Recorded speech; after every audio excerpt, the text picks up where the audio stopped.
بسم اللہ الرحمن الرحیم۔ الصلاۃ والسلام علیک یا رسول اللہ وعلی آلک و صحابک یا حبیب اللہ۔ اللہم صلی علی محمد و آل محمد۔ وظائف و عملیات کے پڑھنے کا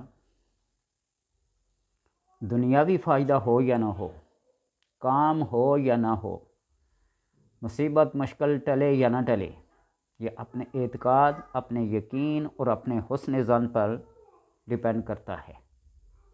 لیکن اتنا فائدہ ضرور ہوتا ہے کہ اللہ تبارک و تعالیٰ نے کسی مجبور الحال کو، کسی متکبر کو، کسی قرآن کے نہ ماننے والے کو اعتقاد اور یقین کے لحاظ سے کمزور ترین انسان کو اپنی کلام پڑھنے کی توفیق دے دی۔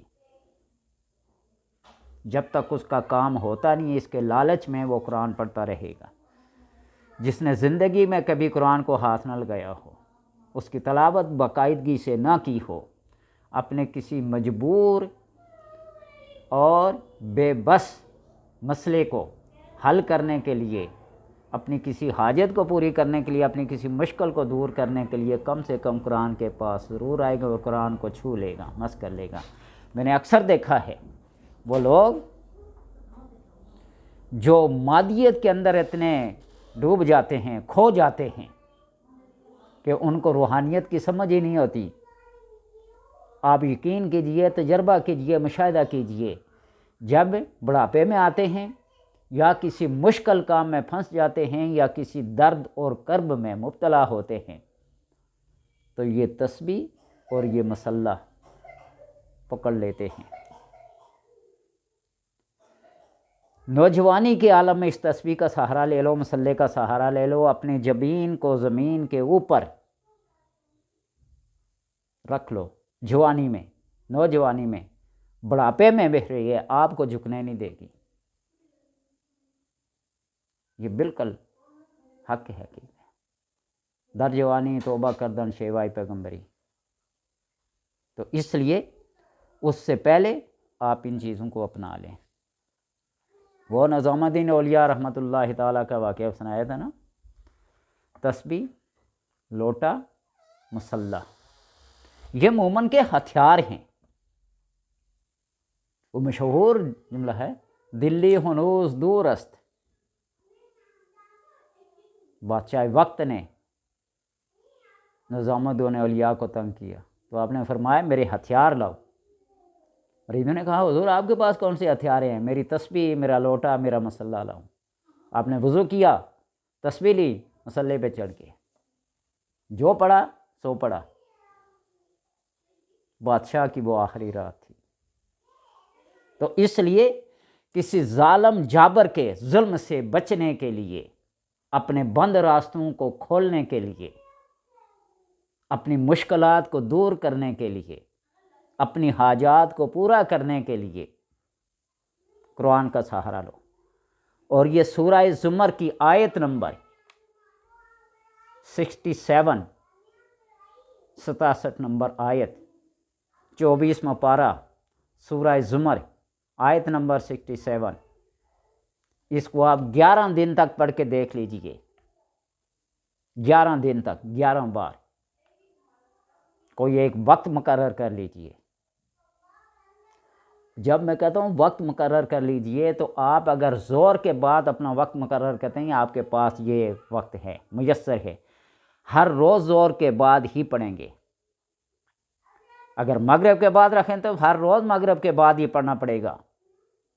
یعنی جو وظیفہ پہلے دن جس ٹائم پہ، جس وقت پہ، جس جگہ پہ شروع کیا تھا، وقت اور جگہ کا خاص خیال رکھا جائے۔ زمان اور مکان، ان دو چیزوں کی پابندی سے آپ اپنے وظائف کو پڑھیں تو یہ ضرور فائدہ دیتے ہیں۔ اور اگر بامر مجبوری کہیں جانا پڑے تو اپنے مسلح کو ساتھ لے جائے کریں۔ جہاں اور سامان اٹھاتے نا تو مسلح اٹھانا کوئی اتنا وزنی تو نہیں ہے، اپنے مسلح کو نہ چھوڑیں۔ میں فخر سے نہیں، دعوے سے نہیں، اس تسبیح کو میرے ساتھ تقریباً 15 سال سے اوپر عرصہ ہو گیا ہے۔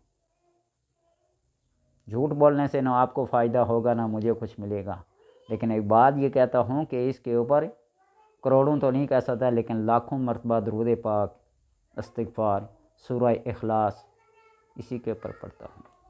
میرا اپنے سارے وظائف اسی تسبیح پہ چلتے ہیں۔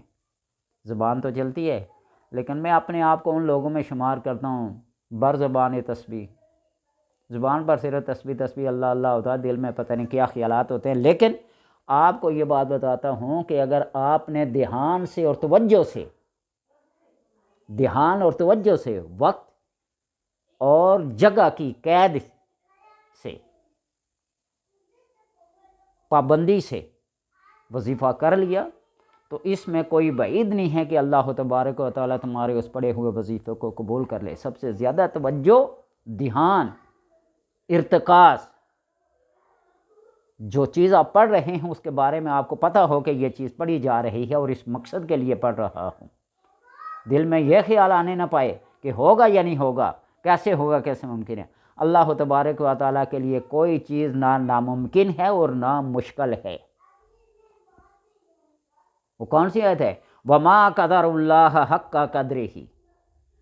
انہوں نے اللہ کے قدر کو نہ جانا جو اللہ کا حق ہے، جو اس کی قدر ہے، جو اس کی عزت ہے، جو اس کی شان ہے، اس کو نہ جانا۔ وَالْأَرْضُ جَمِيعًا قَبْضَتُهُ يَوْمَ الْقِيَامَةِ، زمین ساری کی ساری اس کی مٹھی میں ہوگی، قبضے میں ہوگی قیامت کے دن۔ وَالسَّمَاوَاتُ مَطْوِيَّةٌ بِيَمِينِهِ، اور آسمانوں کو لپیٹ کر اس کے دائیں ہاتھ میں ہوں گے۔ سبحانہ و تعالی عما یشرکون، پاک اور بلند و بالا ہے اللہ تبارک و تعالی جس کو وہ شریک ٹھہراتے ہیں۔ اللہ تبارک و تعالی بہت بلند و بالا ہے۔ اللہ کا کوئی ہمسر نہیں، اس کا کوئی مساوی نہیں، اس کا کوئی برابری کرنے والا نہیں ہے۔ سبحانک اللہم و بحمدک و تبارک اسمک و تعالی جدک ولا الہ غیرک، سبحان ربی العظیم، سبحان ربی الاعلی، سبحان الملک الحی الذی لا ینام ولا یموت، سبحان ذی العزت والعظمت والہیبت والقدرت۔ اللہ تبارک و تعالیٰ کی کوئی برابری کر سکتا ہے؟ آپ اس آیت کو 11 بار 11 دن تک وقت مقرر اور جگہ مقررہ پر بیٹھ کر اپنے ہر مشکل، اپنے ہر تنگی، اپنی ہر مصیبت کے لیے اس کو پڑھیں۔ اللہ تبارک و تعالیٰ تمام آفات و بلیات کو دور کر دے گا، تمام حاجات کو پورا کر دے گا۔ آپ ذرا قرآن کو اپنا ساتھی تو بنا لیں، اس کو مونس بنا لیں، اس کو اپنا رفیق بنا لیں، اس کو اپنا دوست بنا لیں۔ میں نے کہہ دیا نا کہ یہ اللہ تبارک و تعالیٰ کی وہ عظیم کلام ہے جس سے تعلق جوڑنے کے بعد دنیا کا ہر رشتہ بے وفائی کر سکتا ہے، لیکن یہ قرآن بے وفائی نہیں کرتا۔ آپ سورہ ملک کو اپنا لیں، رات لیٹنے سے پہلے، سونے سے پہلے معمول بنا لیں۔ یہ قبر میں آپ کی چاروں طرف سے پروٹیکشن کرے گی۔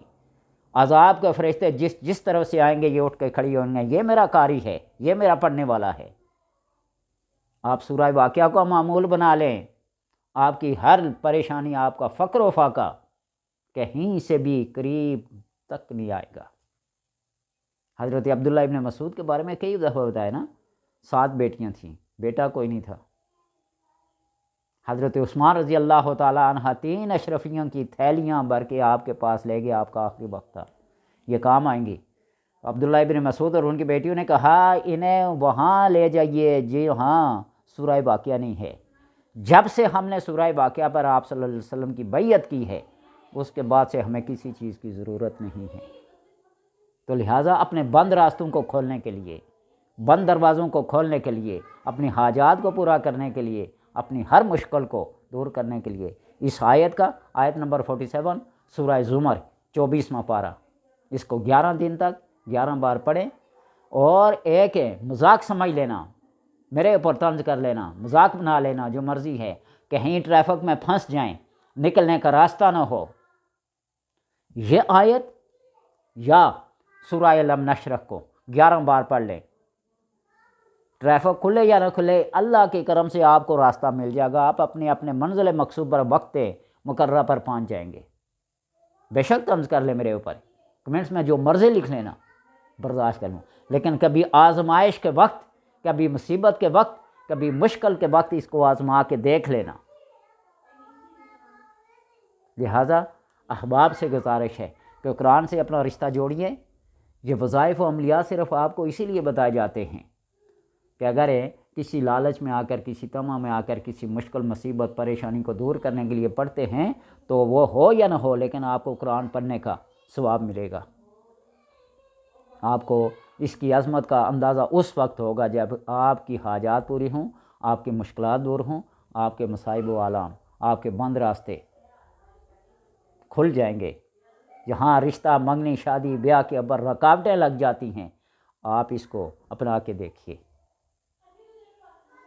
اور ان کفار و مشرکین کی طرح نہ ہو جائیے جو آیت کا مفہوم ہے ما قدر اللہ حق قدر ہی۔ آپ اللہ کو اللہ جانیے، رب کو رب جانیے، قرآن کو قرآن جانیے، اور اپنے سامنے اس ذات کو رکھیے جو تمام کائنات کی خالق بھی ہے، مالک بھی ہے، رازق بھی ہے۔ بندہ جب سجدہ کرتا ہے نا، سجدہ کرتا ہے تو اسے اگر یہ پتہ چل جائے کہ میں کس ذات کے سامنے جھکا ہوا ہوں تو وہ قیامت تک سر ہی نہ اٹھائے، لیکن ہمیں پتہ جو نہیں ہے، وما قدر اللہ کا قدر ہی، ہم بھی ان کی روش پہ چل پڑے ہیں۔ اس لیے اللہ کی قدر، قرآن کی، انبیاء کی، اولیاء کی، صالحین کی وہ عادات، وہ روش اپنائیں، اللہ تبارک و تعالی ہر مشکل کو آسان کر دے گا۔ اول آخر درود پاک پڑھنا نہ بھولیے گا، بار بار پوچھنے کی بات نہیں ہوتی، تو اس لیے درود پاک اپنی حسب استطاعت 3 دفعہ، 5 دفعہ، 7 دفعہ، 11 دفعہ پڑھیں۔ درود پاک وہ عظیم چیز ہے جو درمیان والی چیز کو بھی اپنے ساتھ شرف قبولیت بخشتی ہے۔